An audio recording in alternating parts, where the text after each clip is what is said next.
Microphone technology hasn't changed a lot over the years, but they've improved on it quite a bit, and we've got some amazing tools nowadays.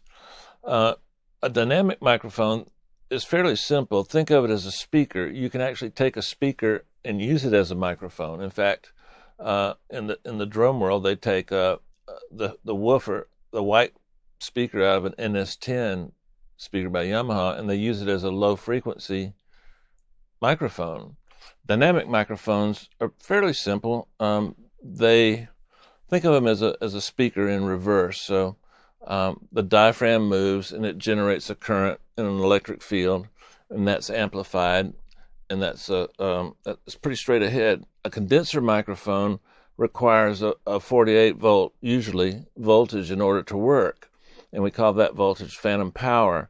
And the reason we need it is because the condenser is a little more complicated than a dynamic. It's a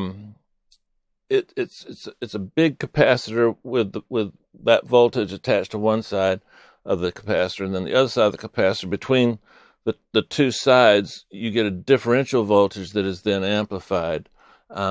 Look into that a little deeper. We're not going to go into it here, but the interesting thing is that sometimes the smaller size capsule actually sounds better on vocals than the larger size capsule. So experiment with that.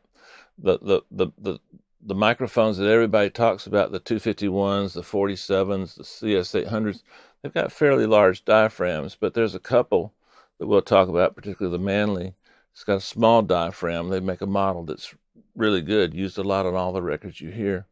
Now, the last category is a ribbon microphone. It's completely different, other than the fact that it's a magnet moving in a magnetic field, but they can be a little delicate. The modern ones are pretty tough. Rohrer makes some great ones. AEA makes some great ones. Vocals, they can be a little dark for me. A lot of people like that sound, so experiment.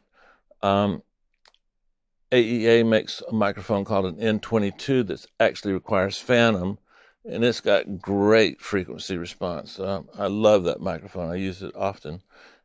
If you plug a regular ribbon microphone into a phantom power, it'll pop the ribbon, so it's a little bit of an odd thing there. So there you go, the basic three types and how they work.